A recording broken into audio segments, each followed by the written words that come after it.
If you want to succeed at the highest level, you have to learn the way the top 1% does. It's not about working harder or hoping for luck to strike. It's about changing how you approach learning, growth, and success. The top 1% don't waste time. They don't get sidetracked by distractions. They stay focused, deliberate, and strategic. They take control of their minds, their actions, and their time. In this video, we're going to break down exactly how they do it and how you can start doing it today. You'll learn the habits, mindsets, and strategies that separate the most successful people from everyone else. It's not about being born with special talents. It's about mastering a few simple, powerful practices that put you ahead of the pack. This is practical advice, real strategies, and actionable insights that you can start using immediately. Whether you're trying to build a business, master a skill, or simply become a better version of yourself, the principles of the top 1% will help you get there. If you're ready to take your life to the next level, stay tuned, because what you're about to learn will change everything. Chapter 1. Wake up early and take full control today. Waking up early is not about following a trend. It's not about being part of some productivity cult or copying what successful people say they do. Waking up early is about claiming your life. It's about taking back control of the one thing that most people give away without even noticing their time. When you wake up early, you're not just getting a head start on the day. You're proving to yourself that your life belongs to you. Not to distractions, not to your doubts, not to the chaos around you, but to you. The moment you open your eyes before the world demands something from you, you've already made a powerful choice. You chose discipline over comfort. You chose clarity over noise. You chose to show up for yourself before anything else gets in the way. That choice sets the tone for everything that follows. It tells your mind that you are not going to let life just happen to you. You are going to direct it. You are going to shape it. You are going to build it one day at a time, starting right now. But waking up early isn't magic. It won't change your life unless you show up with intention. What matters is not just the time you get up, but what you do with that quiet space you've carved out. This is your moment to build yourself before the world tries to pull you in 1,000 directions. It's your space to think clearly, to reset your mind, and to begin your day with purpose. In those early hours, there are no expectations, no pressure, no noise, just you and the decision to live your life on your terms. It starts with getting serious about how you end your previous day. If you want to wake up early and be in control, you can't stay up late living without discipline. You can't ask your body to operate on less rest and still expect to lead with clarity. Sleep is not the enemy. The enemy is poor discipline the night before. People say they're night owls, but most of the time, they're just caught in loops, scrolling, watching, distracting themselves from what they really need to face. Growth starts when you cut that off. When you say enough, when you decide to value the next morning more than the current comfort. Getting up early means you take your life seriously. It means your goals matter more than another hour of sleep. It means your mind is ready to work while others are still escaping. It's about urgency, not anxiety, but purpose. There is no shortcut to self-mastery. You train your mind by showing it that you are in control, not your mood, not your habits, not your feelings. When you wake up before the world, you give yourself a chance to breathe, to prepare, to own your focus before it's stolen by emails, tasks, or other people's problems. What do you do when you wake up early? You start with stillness. You give your mind a moment of silence before it's bombarded. You use that time to center yourself. You remind yourself of your goals. You write. You reflect. You read something that feeds your mind. You move your body. You hydrate.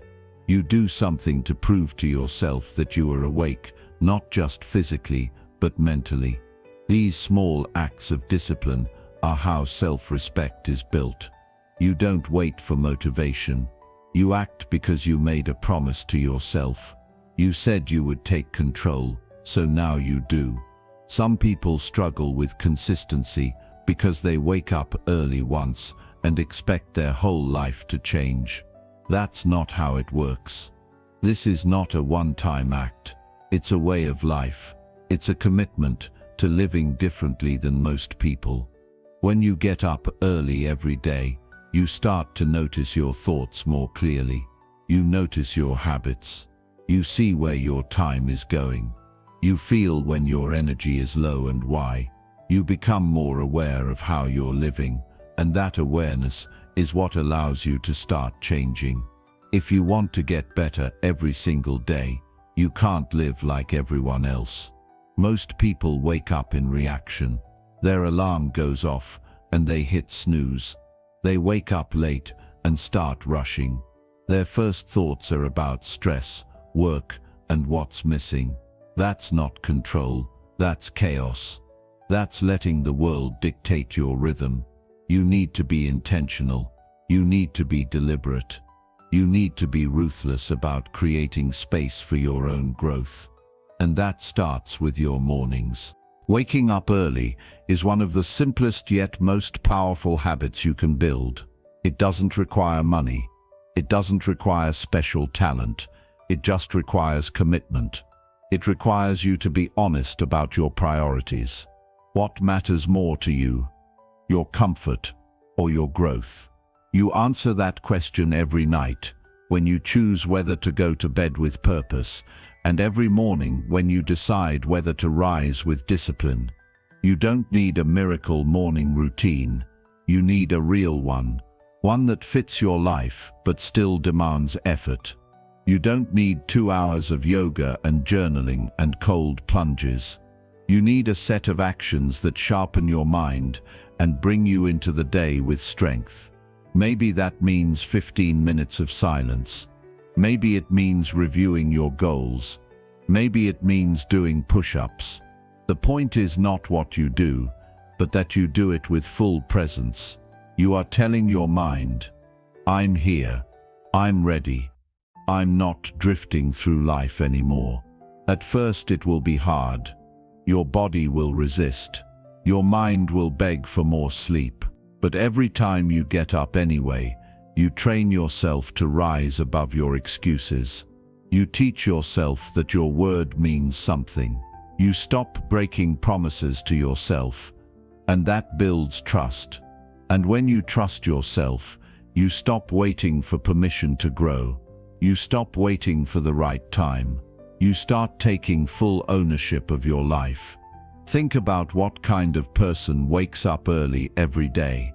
Someone focused, someone grounded, someone who values their life enough to not waste time. You are becoming that person with every early morning. You're not chasing perfection. You're building consistency. You're creating an identity rooted in discipline, not because it's trendy or because someone told you to do it, but because you know who you're trying to become. And that version of you doesn't hit snooze on life. Don't wait to feel ready. If you only act when it's easy, you'll never grow. The discomfort of waking up early is temporary, but the strength it builds lasts. You become mentally tougher. You stop giving into laziness. You start thinking clearer, making better decisions, leading your life instead of reacting to it. It's not just about waking up early. It's about proving to yourself that you are in charge. There will be days you slip. That's normal. What matters is how fast you get back on track. You don't need to be perfect. You need to be persistent. Every day is a chance to start fresh, to show up, to rise early and own your time. This is how you build momentum. This is how you create change that lasts. Not with big declarations, but with small acts of discipline, repeated until they become who you are. Waking up early is not just about productivity. It's about power. It's about quiet strength. It's about honoring the time you've been given and using it to become better. Every morning, you are handed a blank page. What you write on that page is up to you. Will you write excuses or progress? Will you waste it or use it? That choice is yours, and you make it the moment your eyes open. Control your mornings, and you control your life. That's the truth. The earlier you rise, the more room you create to design the life you want. This is your time to think clearly, act intentionally, and build yourself into someone you respect. If you want to live with confidence, start by living with discipline. The kind of discipline that gets up when it's easier to sleep. The kind that prepares when others procrastinate. The kind that takes full control today, not someday. Your habits are shaping your future, whether you see it or not. And waking up early is one of the most powerful habits you can build.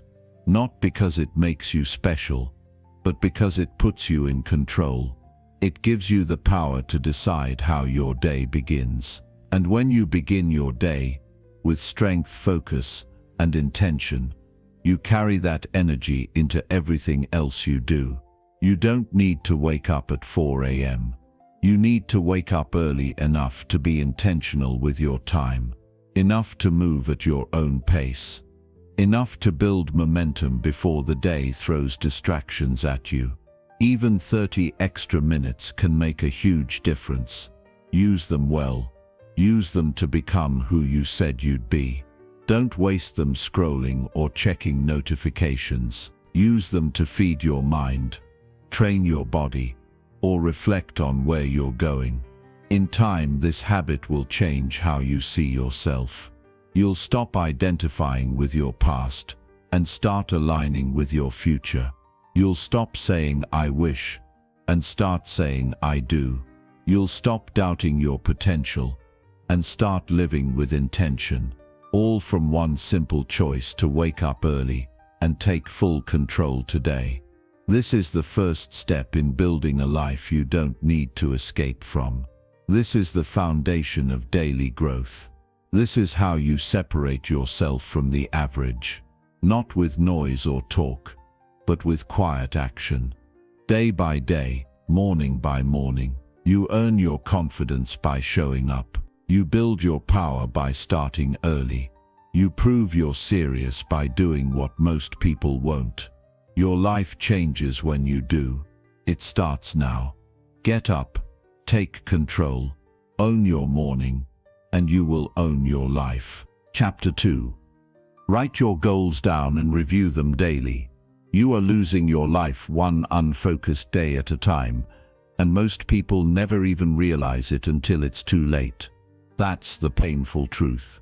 The hours you waste in confusion, the dreams you put off because they're not written down, the goals you carry in your head but never act on, they are all silently stealing your future. But today, something changes, because now you're going to write your goals down. Not in your mind, not someday, now.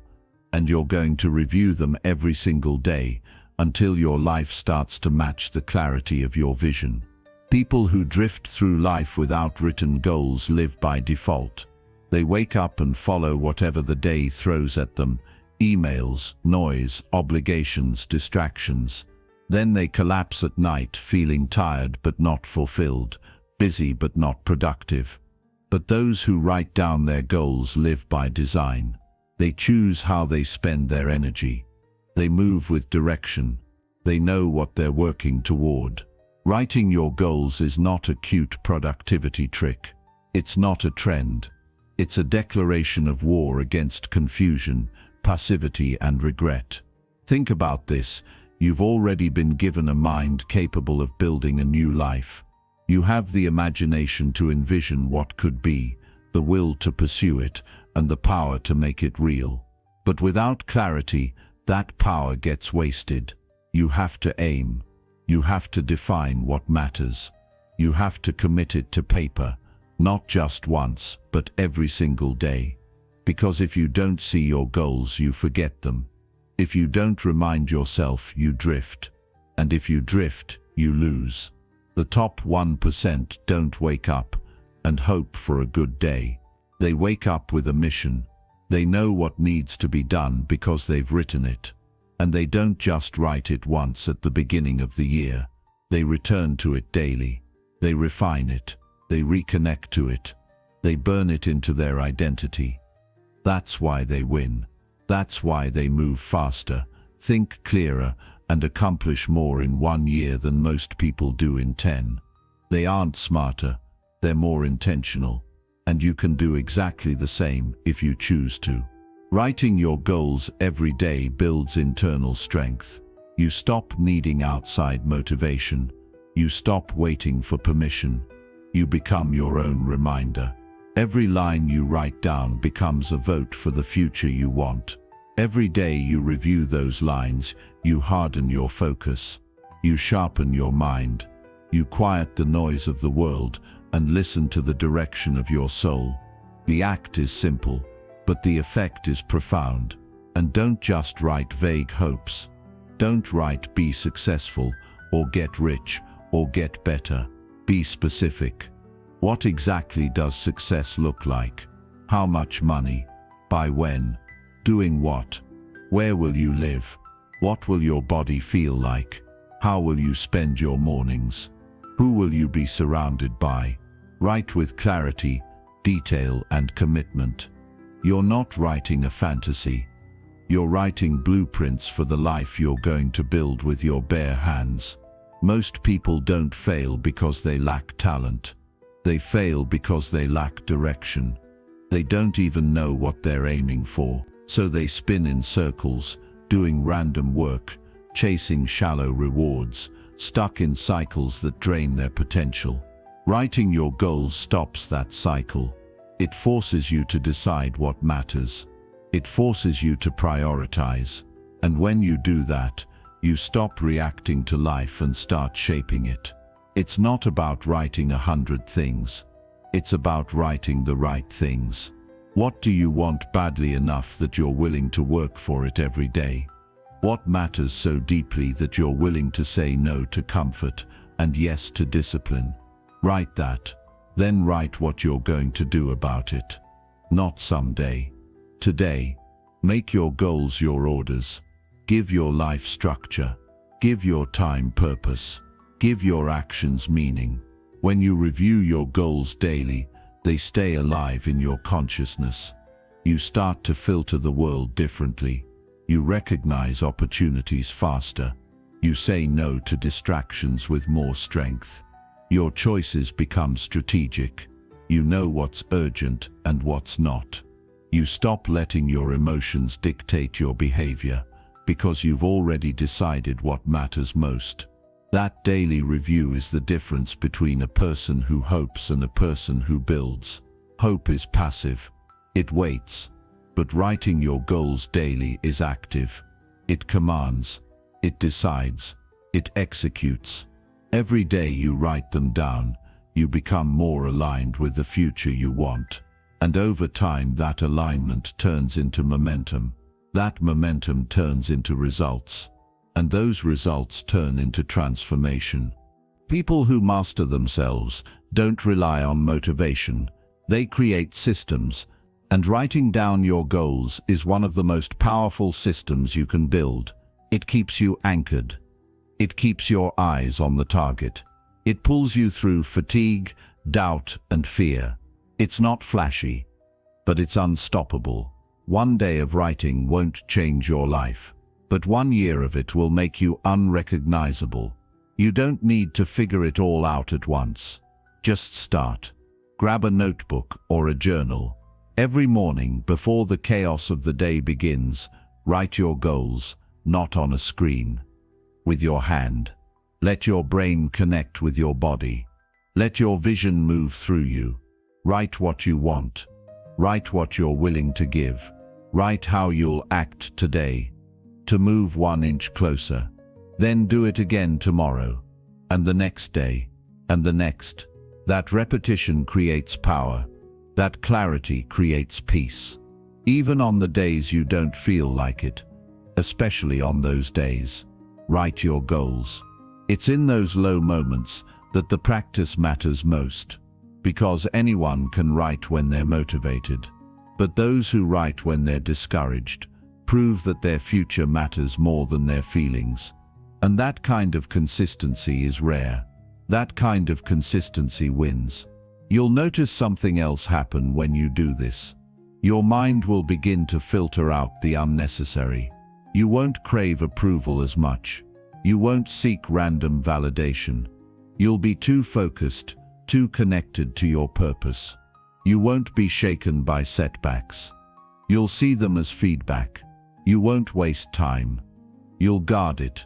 You'll make better decisions. You'll stay aligned because you've built a mind that's anchored in direction. If you've ever felt lost, confused or behind, don't search for complicated answers. Start with this. Write your goals down. Today, do it again tomorrow. And the next day, build that into your identity. Watch how it grounds you. Watch how it strengthens you. Watch how it begins to separate you from the crowd. Because the crowd moves without direction. They talk about their dreams, but never define them. They want change, but they don't build habits. They think goals are a one-time ritual, something you write in January and forget by February. But you're not going to be like them. You're going to become dangerous with clarity. You're going to wake up every day with direction pulsing through your veins. There will be days when you question everything. Days when progress feels slow. Days when doubt gets loud. But the habit of writing your goals will pull you back to truth. It will remind you why you started. It will reignite your hunger. It will stabilize you in the storm. It will turn a bad day into a focused day. And that's all you need. You don't need perfection. You need consistency. It's not magic. It's not complicated. It's not glamorous. But it works. Write your goals every day. Don't skip. Don't overthink. Don't wait for the right mood. Just write. And as you write, you'll think clearer. You'll act stronger. You'll live with purpose. That's the kind of person who builds greatness. That's the kind of person you're becoming. And when you stick to this, something else happens. You stop breaking promises to yourself. You start trusting yourself. You stop negotiating with laziness. You start defending your future. You stop playing small. You start thinking big, but acting daily. And slowly, powerfully, your life begins to shift. So write your goals, then go act. Let today be the day your life moves from confusion to clarity, from reaction to creation, from waiting to building. And never forget this truth. Those who write their goals down and review them daily are the ones who take control of their destiny. Be one of them. Be relentless. Be specific. Be disciplined, and you will become unstoppable. Chapter 3. Build a morning routine that sharpens your focus. You're not tired, you're undisciplined. That's the truth most people avoid, but it's the truth that will set you free. You keep saying you're exhausted, unmotivated, burned out. But what you really are is out of alignment. You've let the world set your pace instead of taking control of your own rhythm. And that rhythm, it starts the moment you wake up. You either take command of your mornings, or your mornings take command of you. The way you begin your day is the way you live your life, scattered or sharp, reactive or focused, lost or locked in. It's time to build a morning routine that doesn't just get you through the day, it sets you on fire. Look at the most powerful, productive and peaceful people you admire. They have one thing in common. They don't leave their mornings to chance. They don't hit snooze 12 times and wake up already behind.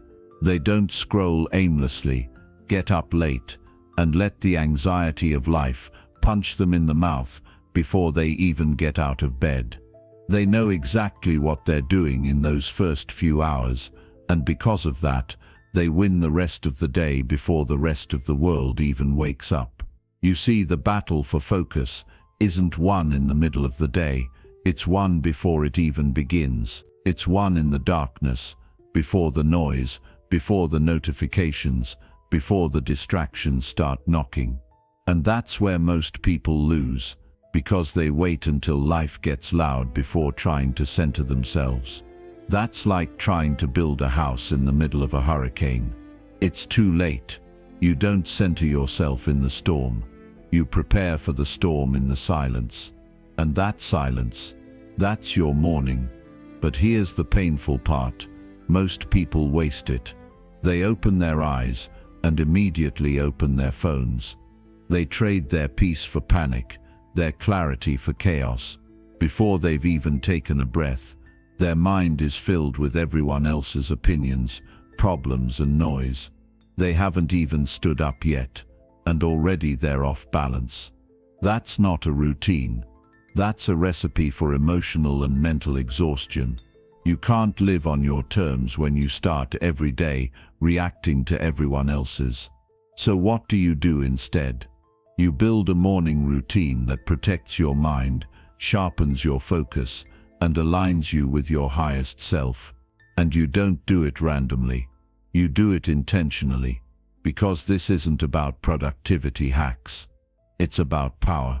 It's about creating a daily space that reminds you who you are and who you're becoming. You build rituals that tune your mind, your body, and your energy into your purpose. You make that time sacred. You start with silence.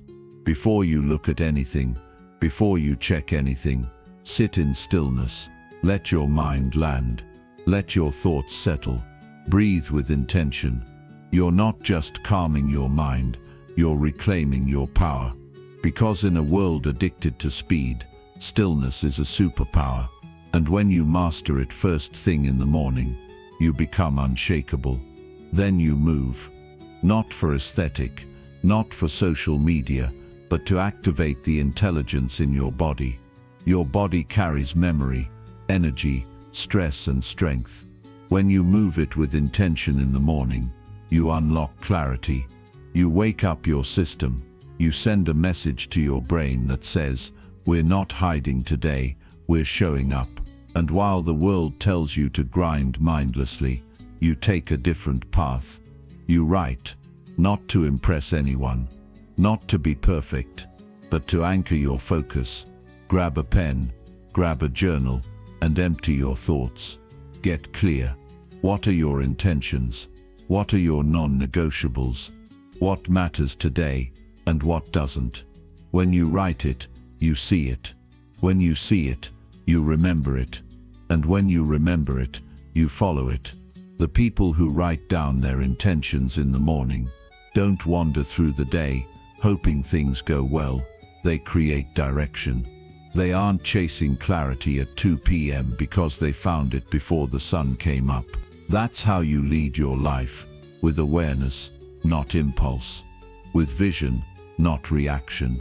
And maybe most importantly, you feed your mind, not with junk, not with empty content. You feed it with thoughts that strengthen you. Read something that builds you. Listen to something that sharpens you. Learn something that fuels you. That's how you develop the edge. That's how you rise above the average. You're not just waking up, you're rising up. Chapter 4. Eliminate one habit that weakens your progress.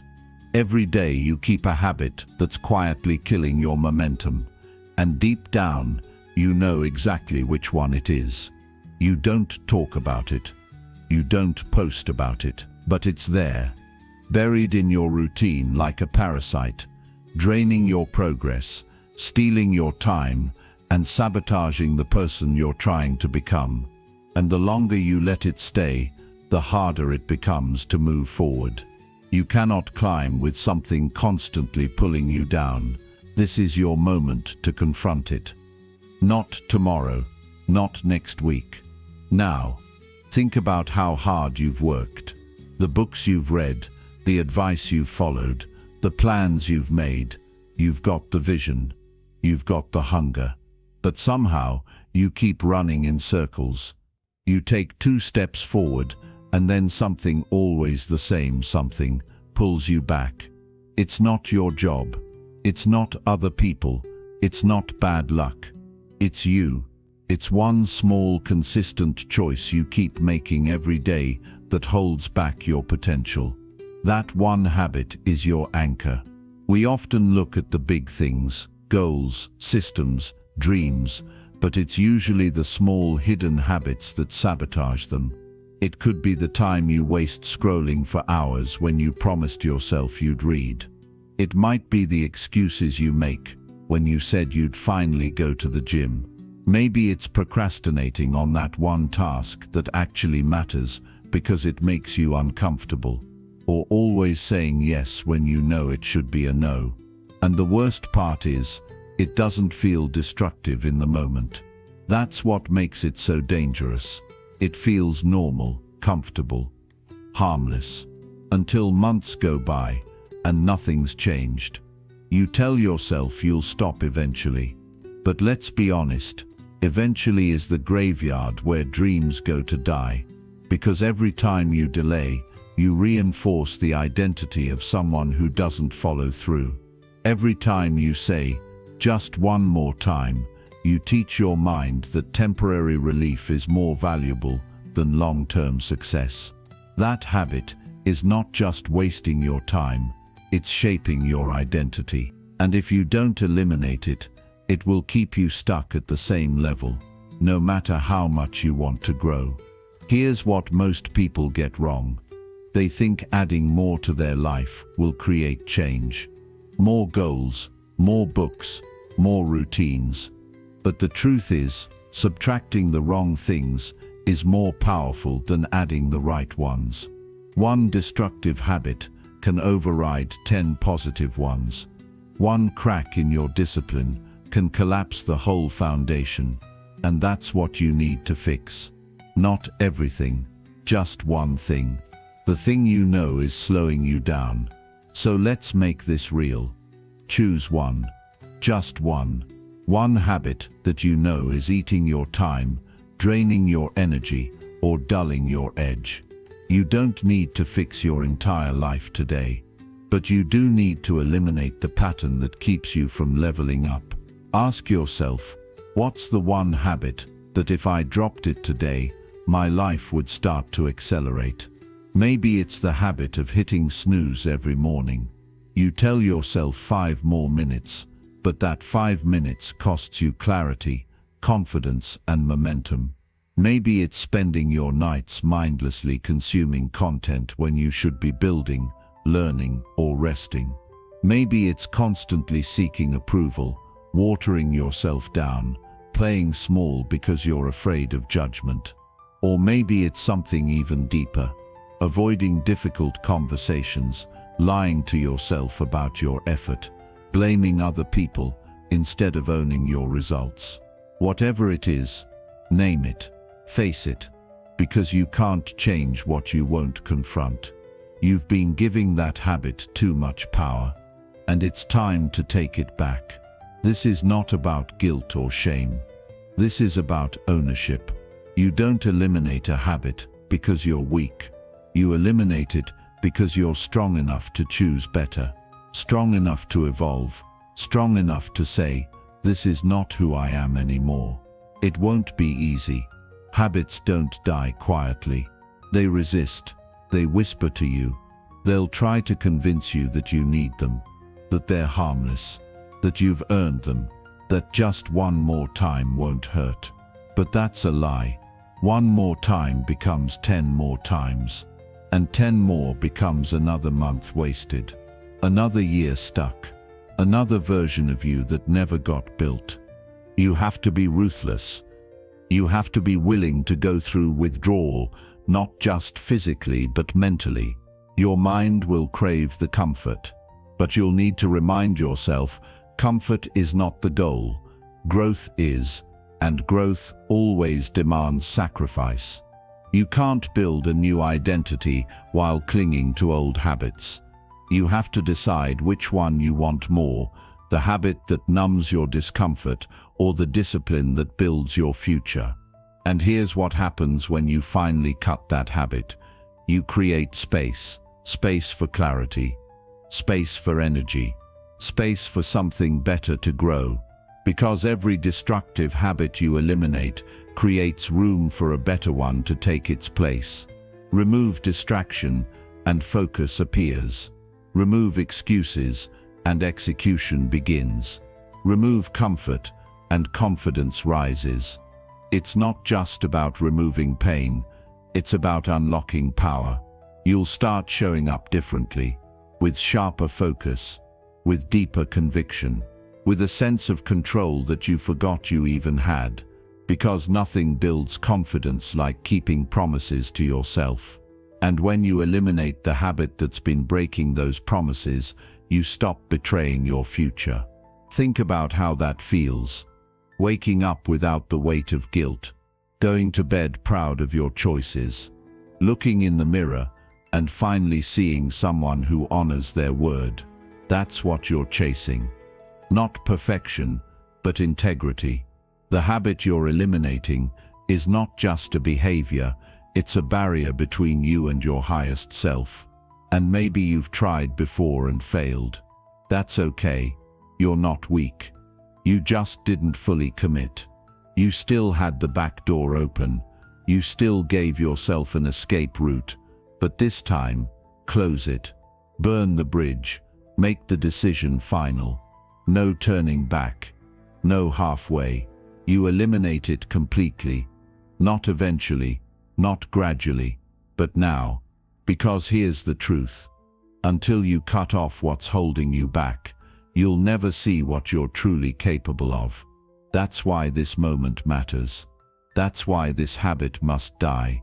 It's not just about improvement, it's about identity. Who are you when no one's watching? Who are you when it's just you and your decisions? You don't build greatness by stacking more habits. You build it by removing what doesn't belong. You don't need more to become more. You need less of what weakens you.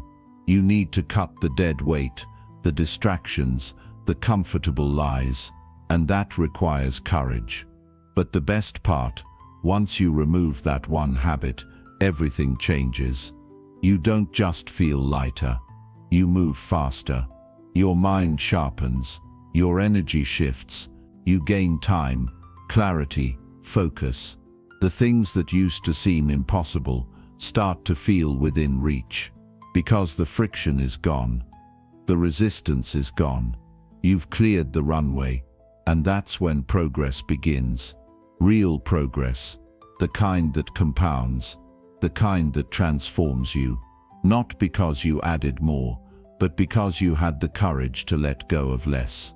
So today, make the decision. Identify the one habit that's keeping you average. Name it. Face it. Remove it. Don't negotiate. Don't justify. Don't delay.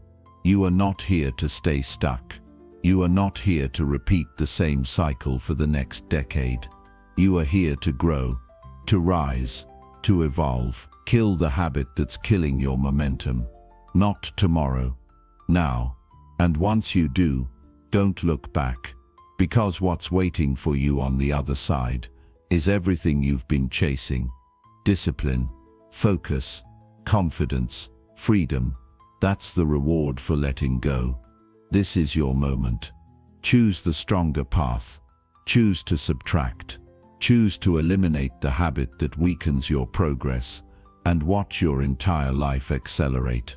Now go. Make the cut. Reclaim your power, and never look back. Chapter 5. Read something useful and apply it right away. One idea, just one, can completely change your life, but only if you have the courage to use it immediately. Think about it. You scroll past dozens of quotes every day. You hear podcasts. You watch videos. You read books filled with wisdom. But how much of it actually stays with you? How much of it actually reshapes the way you move, the way you think, the way you live? We've become addicted to knowledge, but allergic to action. Everyone is busy consuming, but no one is applying. And that's the trap. That's the reason so many people feel stuck, overwhelmed and unfulfilled, despite being surrounded by more information than any generation in history. The secret is not just to read. The secret is to use what you read. That's where transformation begins. The magic doesn't happen in the pages. It happens in what you do after you close the book. Because truth that's not acted on is just wasted potential. It becomes another missed opportunity. Another step you could have taken, but didn't. You don't need more time. You don't need more resources. You need to stop reading passively and start reading with urgency. Like your future depends on it. Because it does. Every day your mind is shaped by the words you feed it. And if those words spark an insight, but you don't use them, you lose them. The idea fades. The lesson dies, and the chance to become someone greater slips through your fingers again. But imagine this instead. You read a single page, a paragraph, a line that hits you like lightning. And instead of thinking, that was good, and moving on, you act. You pause everything, and you apply that idea immediately. You let it interrupt your pattern. You let it shake up your comfort zone. That's how people evolve. Not by learning everything, but by acting on one thing. The world doesn't reward what you know. It rewards what you do with what you know. It rewards execution, not just information. There are people far less knowledgeable than you who are living the life you want because they act on what they learn. They don't wait until they feel ready. They don't obsess over the perfect plan. They read something powerful and they put it into motion the same day. That's how you build momentum. Not by waiting to master everything, but by practicing one principle at a time. When you read something useful, your first thought shouldn't be, "That's interesting." It should be, "Where can I use this right now?" Your mind should scan your life, your habits, your decisions, and find the exact place to apply that wisdom before it fades. Application creates results. Results build belief. Belief creates consistency, and consistency creates mastery. But the whole chain starts with applying what you just learned. Without that first step, everything else collapses. Without that spark of action, nothing changes. You don't have to read an entire book to change. Sometimes one sentence, when used immediately, can be more powerful than 100 unread pages. But if you keep consuming without applying, you're just tricking yourself into thinking you're growing. You're filling your mind but not feeding your life. That's mental hoarding, and hoarding never builds strength. Let's make this personal. When was the last time you read something that hit you? A truth that punched through your excuses? A line that called you out? What did you do with it? Did you let it sit in your notes, waiting for the right time? Or did you use it to make a shift right then and there? It's not enough to be inspired. You need to be interrupted. You need to be so moved by what you read that you can't go back to living the same way. That's the difference between readers who grow and readers who stay the same. Growth demands action, not just attention. The goal isn't to finish the book. The goal is to become a different person because of it. The goal isn't to highlight the whole page. It's to change the way you live your day. If you can't apply what you read within 24 hours, you'll forget it. That's how fast the human brain moves on. That's why urgency matters. That's why you have to turn knowledge into action instantly. Every time you read something useful and do nothing, you weaken your discipline. You train yourself to be passive. You teach your mind that good ideas are entertainment, not tools for transformation. And eventually you become numb. You can read the most powerful truths in the world and feel nothing, because you've built the habit of ignoring them. But you can reverse that today. Right now, the next time you read something that speaks to you, stop. Don't scroll. Don't move on. Don't say later. Instead, ask, how can I use this now? What conversation do I need to have? What action can I take? What thought pattern can I interrupt? Don't wait until the timing is perfect. Just move. Even a small step, done immediately, plants the seed for massive growth. You don't have to wait for motivation. The action will create the motivation.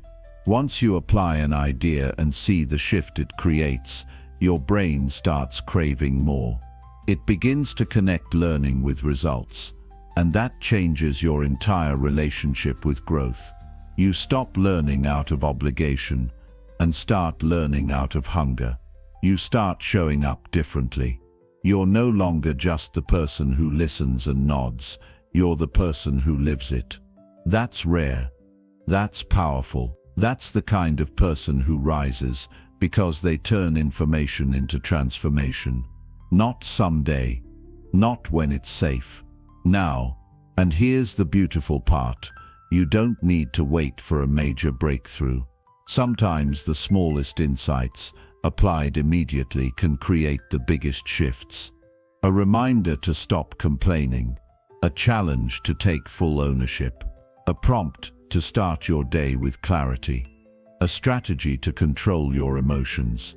These aren't just ideas, they're doorways, but only if you walk through them. Every great transformation begins with a decision to act on something small. And every regret comes from ignoring the moment you were supposed to move.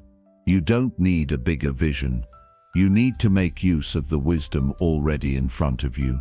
One idea, one decision, one action. So here's your challenge. The next time you read something that stirs something in you, don't scroll past it. Don't save it for later. Don't just screenshot it and forget it. Use it. Apply it to your life the same day.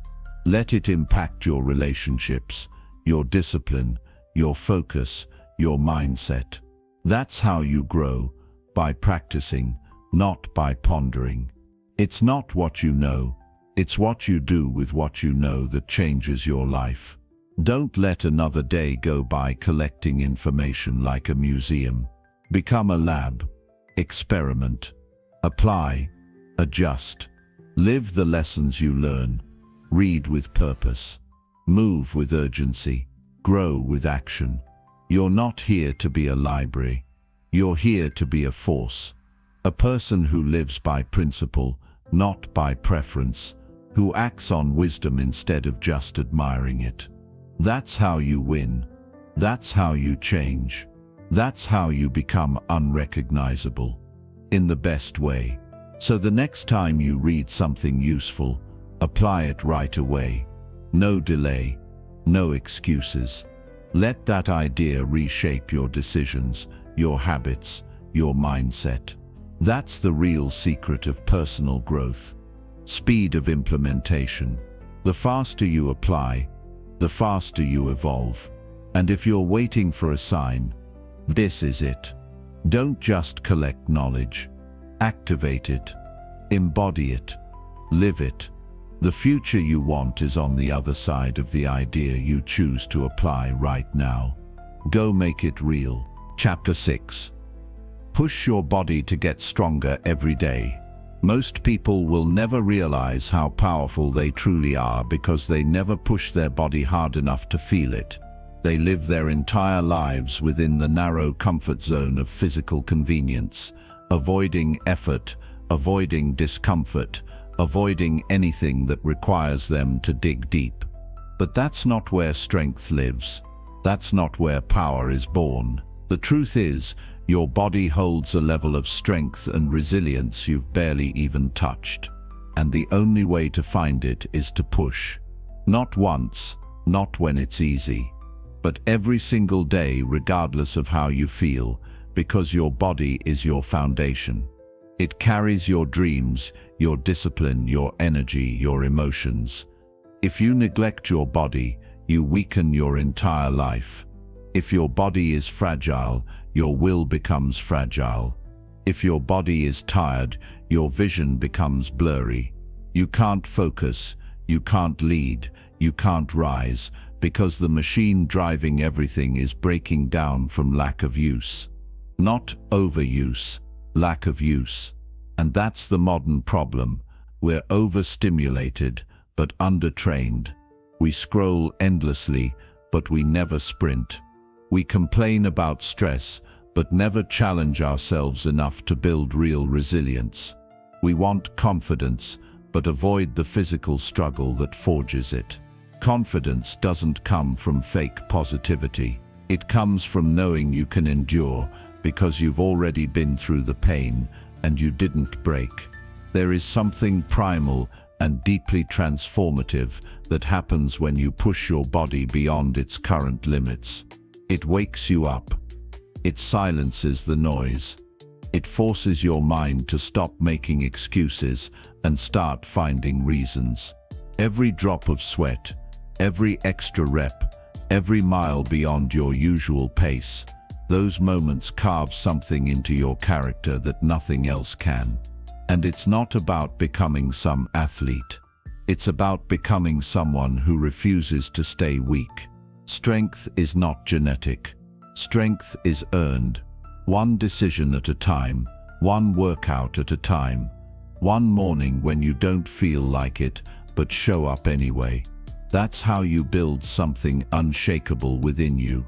Not by doing what's comfortable, but by confronting what's difficult and choosing to do it anyway. Most people never get to experience the pride of pushing through pain. They never feel that quiet roar of triumph after finishing a workout their mind told them they couldn't do. They live soft lives. They breathe shallow.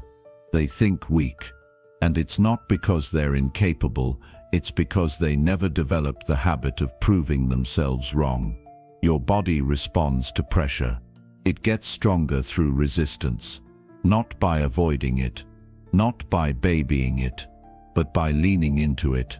Every time you push your limits, your body adapts. Every time you demand more, it finds a way to give more.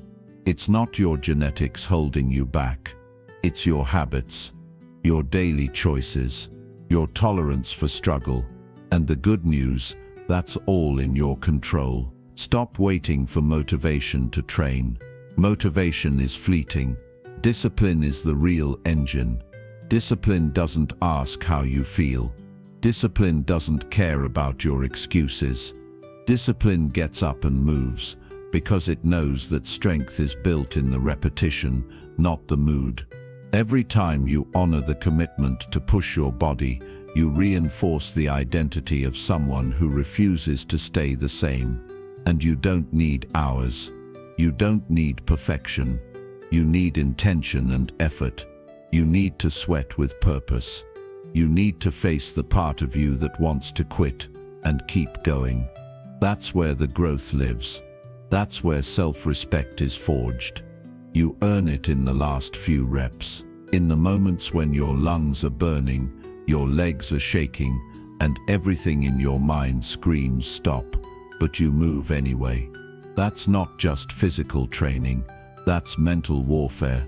And when you win there, you win everywhere. Most of the time, your biggest breakthroughs will happen after the point where you wanted to stop. But you'll never know that unless you push, unless you keep going when it gets uncomfortable. Your limits are lies, they're guesses. They're boundaries set by a version of you who didn't yet know what you were capable of. And every time you push past them, you redefine who you are. You don't train to look good. You train to become unbreakable. You train to become disciplined. You train to build a body that supports the life you want. A body that can carry stress without breaking. A body that can endure long days, build businesses, raise a family, chase a dream. You train to build the armor around your soul, because life will hit you hard. And you need a body that can absorb the blow and keep going. People think physical training is optional, but it's the foundation of everything. If your body is weak, your energy is low. If your energy is low, your discipline fades. If your discipline fades, your results collapse. And it all starts because you didn't take care of your machine. So start small, but start today. If you've been sedentary, go for a walk. If you've been walking, start running. If you've been lifting casually, turn up the intensity. Add one more set. Go 5 more minutes. Push when it hurts, and do it daily. Because strength is a daily decision. It's not built in inspiration. It's built in repetition, in sweat, in struggle, in the daily fight to become just a little bit stronger than you were yesterday. And here's the truth. No one's coming to do this for you. No one's going to push your body for you. No one's going to hold you accountable the way you can hold yourself. It has to come from you, from your desire to stop being average, from your refusal to accept the version of yourself that you've outgrown, from the fire inside you that whispers, you were meant for more. The most powerful people you know didn't start that way. They built themselves, one hard session at a time, one disciplined morning at a time. They said no to comfort. They said yes to pain.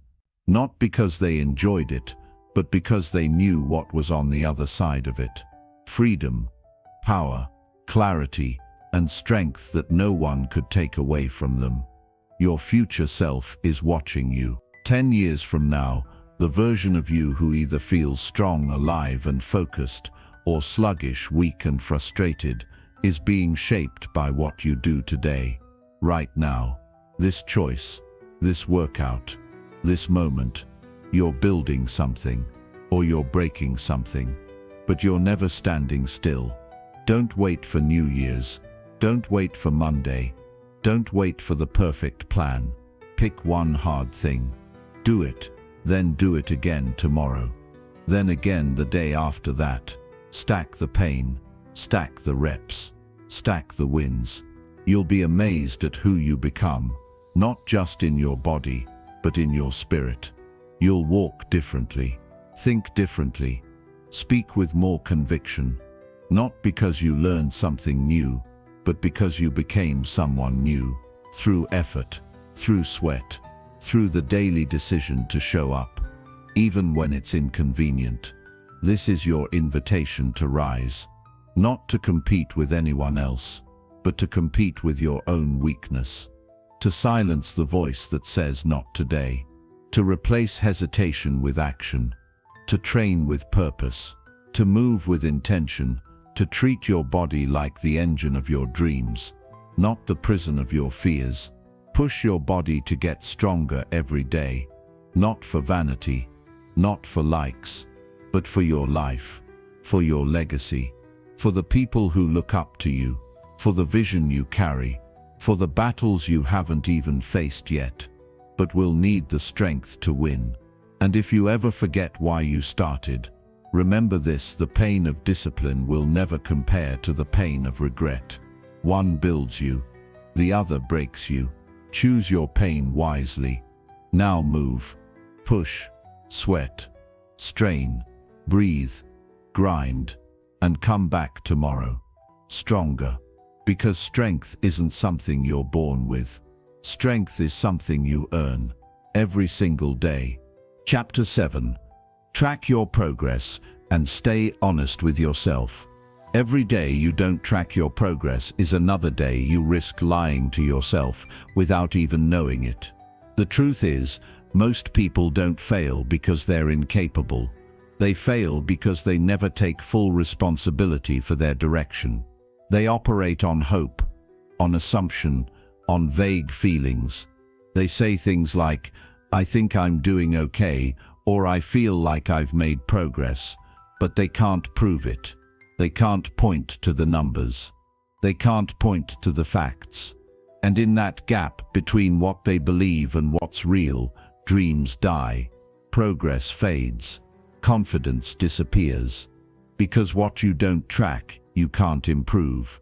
And what you refuse to be honest about, you will never fix.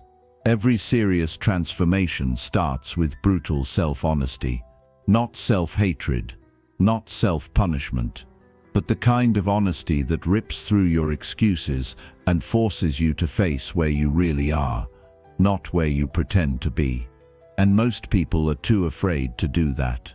They'd rather live in the illusion of progress than the responsibility of truth. But illusion doesn't build anything. Only truth builds. And that truth begins the moment you start tracking.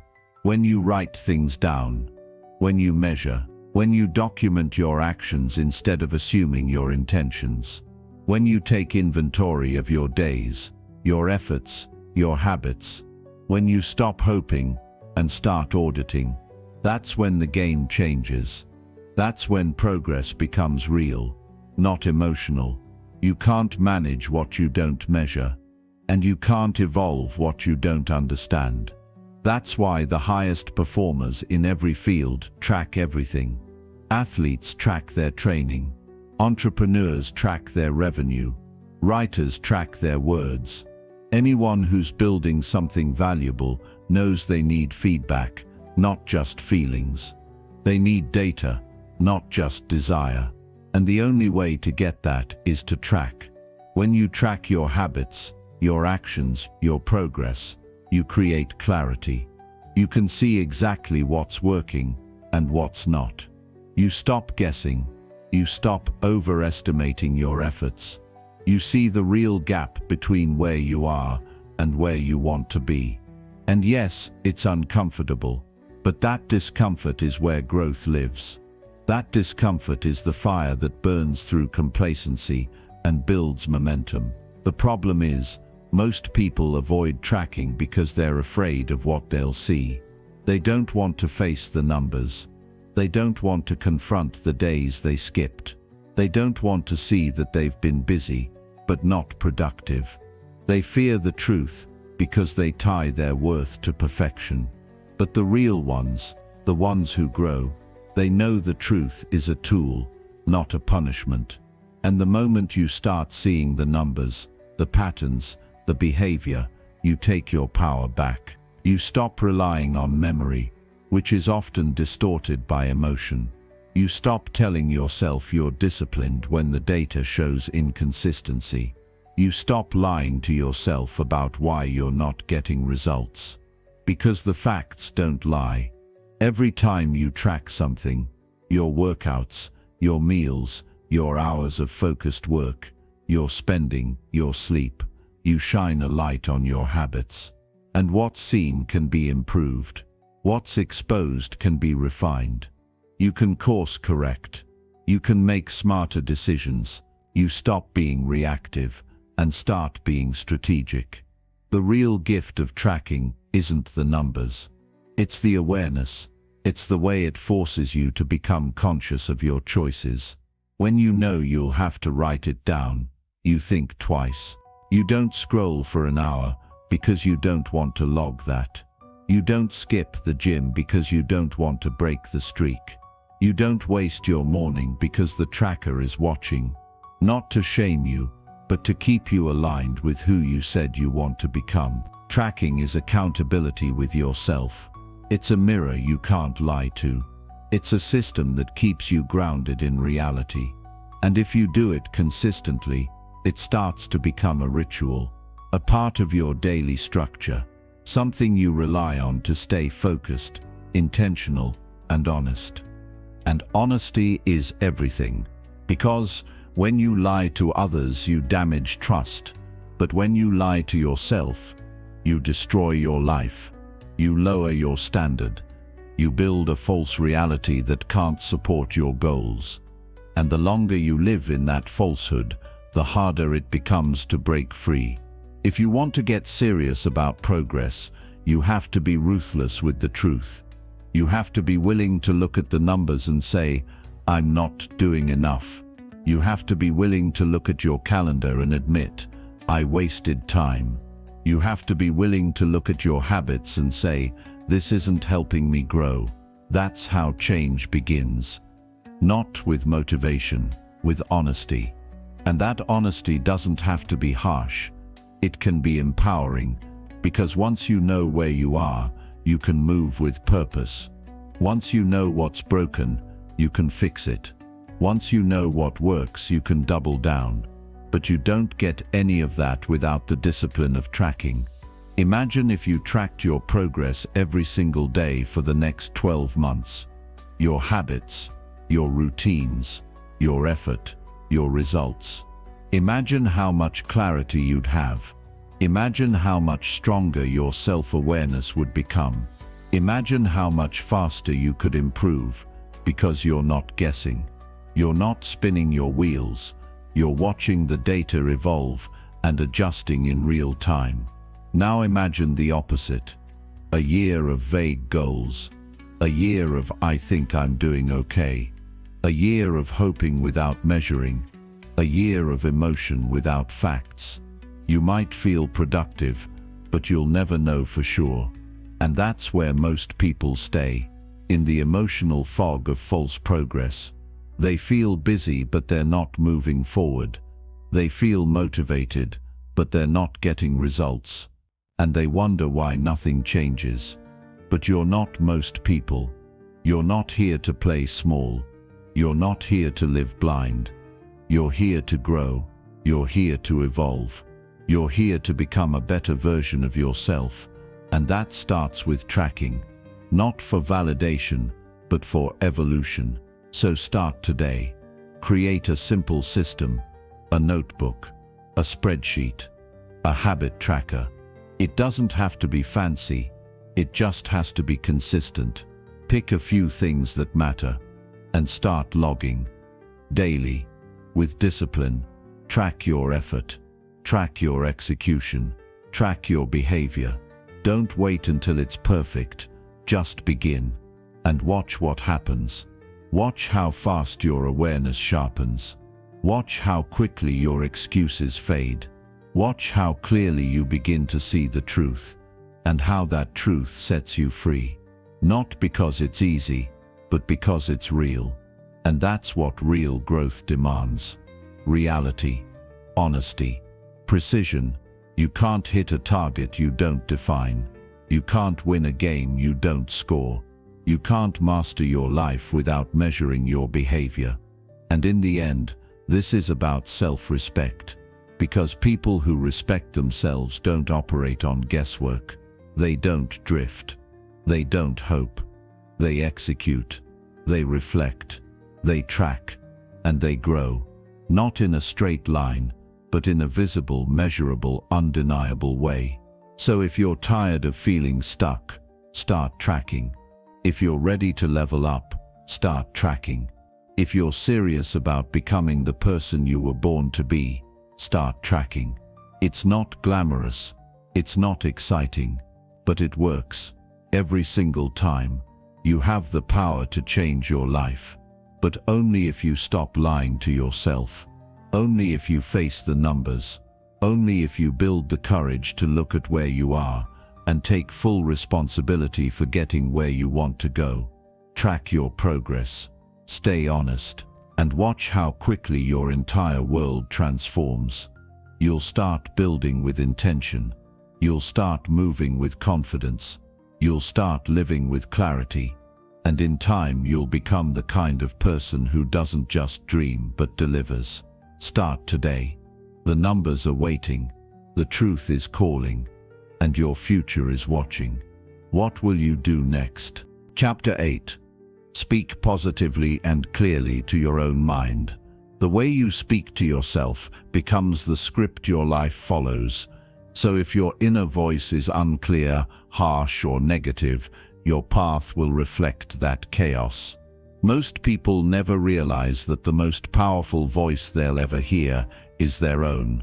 Not the voice you use with others, not the voice you post online, the one you use in silence, when no one is watching, when you're alone with your thoughts, and the world gets quiet. That voice either builds you up, or it slowly tears you down. And here's the brutal truth. If your inner dialogue is filled with doubt, confusion, guilt, or blame, you'll never build the life you dream of. You'll sabotage it before it even begins. Not because you're not capable, but because the mind obeys whatever message it hears most often. And if you constantly feed it criticism, fear, or failure-based thoughts, that becomes your identity. And identity drives action. This is why you can do all the right things, read books, set goals, work hard, and still feel stuck. Because you're building a future with a voice from your past, a voice that was shaped by fear, by trauma, by other people's limitations. And until you challenge it, until you replace it, until you rewrite it, you'll always feel like something's pulling you backward. That something is your inner voice. And if it's not aligned with your purpose, it will fight your progress. Your mind is always listening. Every word you say, every phrase you repeat, becomes part of your subconscious code. And that code either empowers you or imprisons you. That's why clarity and positivity in self-talk aren't luxuries, they're survival tools. They're the difference between self-leadership and self-destruction. You've been conditioned to think that toughness means being hard on yourself. That growth comes from criticism. That change requires self-punishment. But that's a lie. Real growth comes from belief, from intention, from reminding yourself who you are and where you're going every single day with precision and conviction. You can't afford to speak vaguely to your mind. You can't afford to be unclear. You can't afford to feed your thoughts with uncertainty. Because the mind doesn't respond to confusion, it responds to clarity. And clarity begins with language, with the words you use, with the affirmations you choose, with the stories you repeat. Think about it. When something goes wrong, what's your first thought? Is it, "I knew I'd mess this up"? Or is it, "This is a lesson, I'll use this to grow"? That moment defines your momentum, because that thought becomes a belief. That belief shapes your behavior, and your behavior becomes your future. You've got to talk to yourself like your life depends on it, because it does. You've got to speak with conviction, with compassion, with certainty, not fake positivity, not empty hype. Real grounded self-talk that pushes you forward. That reminds you of your strength. That gives your mind a reason to keep moving, even when it's tired. Tell yourself the truth, but say it with hope. Yes, you've made mistakes, but that doesn't mean you're a failure. Yes, you've got work to do, but that doesn't mean you're not worthy of success. Yes, it's hard, but you're still here. You're still breathing. You're still fighting. And that's enough to keep going. Train your mind to hear empowering thoughts on autopilot. Make positivity your baseline, not because life is perfect, but because you've made a choice. A choice to lead yourself forward, no matter what. A choice to stop waiting for someone else to believe in you and start doing it yourself. Imagine waking up and telling yourself exactly what you need to hear, not by accident, but by design. Imagine looking in the mirror and seeing a person who speaks life into their own spirit every single day, not with arrogance but with certainty. That kind of mindset doesn't happen by chance. It's built, repetition by repetition, word by word. And you don't need to scream affirmations in the mirror to do it. You just need to be intentional. Speak with purpose. Replace phrases like "I can't" with "I'm learning how." Swap I'm not good enough or I'm growing stronger. Change, what if I fail, to what if I succeed. These shifts might seem small, but they're not. They rewire your perception, they reshape your emotions, they rebuild your internal narrative, and that's where all real transformation begins. You are with yourself 24 hours a day, and if that voice inside your head is your enemy, you're at war all day long. No external battle will ever matter as much as that one. No challenge you face in the world will ever be as important as the conversation you have with yourself. Because that conversation determines how you show up, how you fight, how you recover, how you rise. This is not about pretending things are okay when they're not. It's not about lying to yourself. It's about choosing to focus your energy where it matters. It's about seeing challenges as training, not punishment. It's about knowing that your words are seeds, and what you plant is what you'll eventually live in. You have to become your own guide, your own motivator, your own anchor, because nobody is coming to rewrite your story for you. That job belongs to you, and it starts with how you speak to yourself. So slow down, listen to your thoughts, observe the words you use. Are they building you or breaking you? Are they rooted in faith or in fear? Are they pushing you forward or keeping you small? Most people speak more positively to strangers than they do to themselves. They give encouragement to others, but shame to their own soul, and that's backwards. You need to pour into yourself first, not selfishly, but strategically. Because if your mind is broken, your life will be too. Start small. Catch the negative self-talk when it shows up. Don't fight it, replace it. When you hear, "I can't handle this," shift to "I've handled hard things before, and I'll do it again." When you hear, "I'm not ready," say, "I'm preparing." When you hear, "I'll never get there," say, "I'm making progress every day." This isn't about toxic positivity. This is about survival. This is about discipline. It's about mental architecture. You're building a mind that can support your dreams instead of destroying them. That's not hype. That's maturity. The future belongs to those who lead their inner world, not just the talented, not just the lucky, but the disciplined, the intentional, the people who refuse to let their mind wander in fear, who take command of their thoughts and reshape their reality from the inside out. You are not your negative thoughts. You are the awareness behind them. You are not your doubts. You are the one strong enough to replace them. You are not your old stories. You are the author of your next chapter. Speak to yourself like that. Speak to yourself like you matter, because you do. And if you don't believe it yet, start anyway. Because the words you speak today are the beliefs you'll hold tomorrow. The beliefs you hold tomorrow are the actions you'll take the next day. And those actions will determine the life you live. So don't wait until you feel confident. Start now. Speak now. Shift your language now. Your mind is listening, and it's time to feed it a better message. A message of strength, of direction, of self-respect. Because if you want the world to respect you, it starts with how you respect yourself, and that respect begins with words. Clear, powerful, focused words. Say what needs to be said. Remind yourself who you are. Anchor your identity in courage. Speak your vision with clarity, and let your mind rise to meet the standard you set with your voice.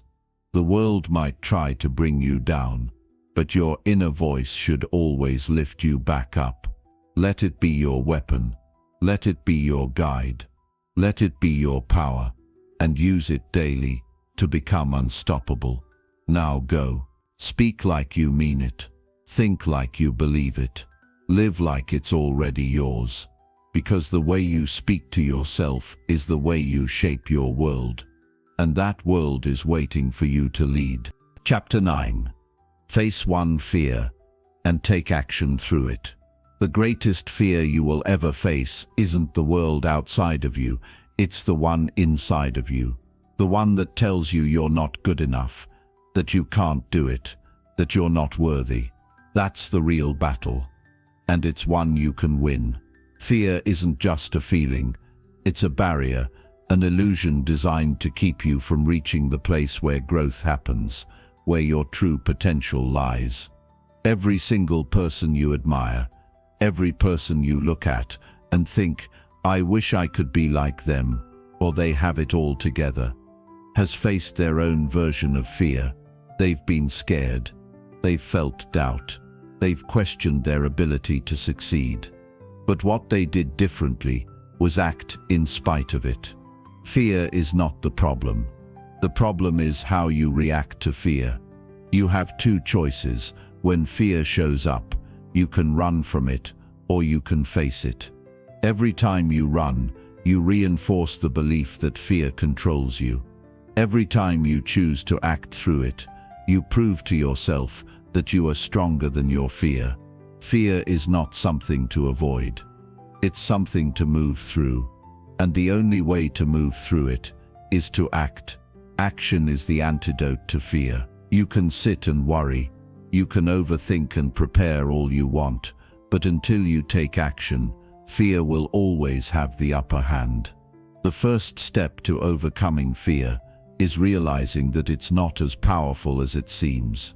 Fear thrives on uncertainty. It convinces you that something is going to go wrong, that the worst-case scenario will play out. But the reality is, most of what we fear never actually happens. And the things that do happen, well, we find a way to deal with them. It's like stepping into a dark room. The fear is loud and intense when you can't see anything. But the moment you turn on the light, you realize there was nothing there at all. Fear is a shadow. It only has power in the dark. When you face your fears, you take away that power. You expose it for what it truly is, a mental construct, a reflection of your doubts. And once you do that, it stops being something that controls you and becomes something you can conquer. Every moment of fear is an opportunity to show up as a stronger version of yourself. It's a chance to build your resilience. It's a test, yes, but it's a test designed for your growth, not your failure. And every time you face that fear, every time you step up and take action in spite of it, you expand your comfort zone. You teach yourself that you are capable of handling whatever life throws at you. You prove that no matter how much fear tries to hold you back, you can still move forward. Let's say you're afraid of rejection. Maybe you've been avoiding putting yourself out there because you're terrified of someone saying no. But let me ask you this. What's the alternative to stay stuck, paralyzed by the fear of what might happen? Or to face the fear, go for it, and discover that rejection isn't the end. It's just a part of the journey. The moment you act through your fear, you take control. You stop letting fear dictate your choices. You stop allowing it to make decisions for you. And this is where the real shift happens, when you realize that the fear isn't what's dangerous, it's the inaction, it's the letting it control you, the waiting for the perfect moment, the endless planning and hesitating that never leads to anything. The real danger is not facing your fear at all. When you act in the face of fear, you don't just build courage, you build character. You begin to trust yourself.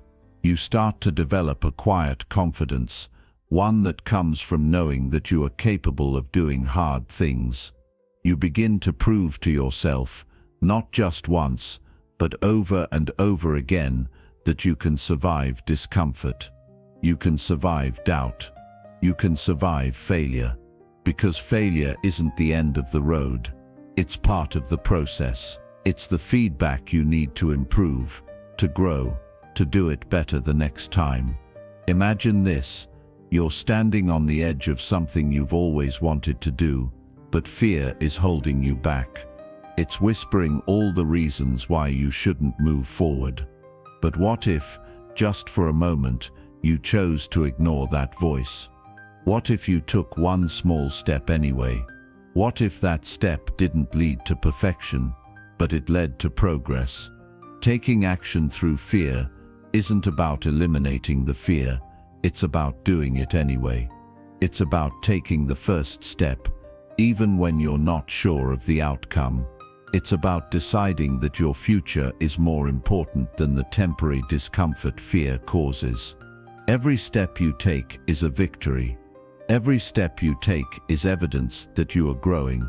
And the more you do it, the more you realize that fear never actually gets easier. It just becomes irrelevant. It loses its power over you because you've learned to take action despite it. And here's the best part. The more you face your fears, the more you begin to understand them. You start to see them for what they are. Just thoughts, just projections, just old beliefs, trying to hold you back. You start to realize that these fears are not you. They are not the truth of who you are. And the more you act through them, the more you see that you can do it. You can handle the discomfort. You can handle the unknown. You can handle whatever life throws at you, because you've trained yourself to show up anyway. But that's the key. You've got to keep showing up. You've got to keep moving forward. You've got to keep acting. Even when fear tries to convince you to stop. You don't need to be fearless. You just need to be willing to act in the presence of fear. You need to develop the courage to move forward, even if it's one small step at a time. And over time, you'll look back and realize that the things you used to fear no longer have a hold on you. You'll realize that you've become stronger, braver, and more capable than you ever thought possible. It all starts with facing one fear. Just one. Just one thing you've been avoiding. Just one challenge you've been running from. Just one situation that's been keeping you stuck. If you can face that fear and take action, it will change everything. You'll look back at that moment and see it as the turning point in your life. Because it's not the fear that limits you, it's your unwillingness to face it. And once you step into that fear, you'll realize it never had the power to stop you. So take that step. Right now. Even if it's a small one. Do the thing that scares you, and watch as you become someone who is unstoppable. Chapter 10. Cut distractions and stay locked on your purpose. You've been distracted for far too long. It's time to cut through the noise and get focused, because nothing will change in your life until you do. You're constantly bombarded by a million different things, each pulling your attention in a different direction. But here's the hard truth. You will never achieve your greatest potential if you keep giving in to distractions. This is about cutting the noise, clearing your mental space, and getting locked in on the one thing that matters most to you, your purpose. You have a calling, something bigger than just getting through the day, something that's meant for you and only you to fulfill. But distractions, they cloud your vision, they steal your time, they keep you from showing up as your best self. And if you keep allowing them to control your life, you'll never get where you truly want to go. So let's be clear, distractions are the enemy. They will make you feel busy without actually achieving anything. They will trick you into thinking that you're making progress when, in reality, you're just wasting precious time. Your mind is a weapon, and if you let it wander without purpose, it becomes a battlefield of unimportant thoughts, unnecessary worries, and trivial tasks. That's not how you're supposed to live. The good news is, you have the power to take control. You can cut through the noise and stay focused. But first, you need to recognize that distractions aren't just external, they're also internal. The thoughts, habits, And fears that distract you from your true purpose are often the hardest to overcome because they come from within. But once you can identify these distractions, you can take steps to eliminate them. Start by asking yourself a simple but powerful question. What is your purpose? What is the thing that when you wake up every morning drives you to move forward? Because if you don't know what that is, distractions will continue to find their way in. They'll take advantage of your uncertainty, filling your day with meaningless tasks, thoughts, and activities. But once you know your purpose, once you are crystal clear on what it is, you'll find that distractions have less power over you. Your purpose is your compass. It tells you where to go, what to do, and how to prioritize your time. Without it, you'll constantly be chasing after things that don't matter, running in circles and making no progress. But when you focus on your purpose, everything else falls into place.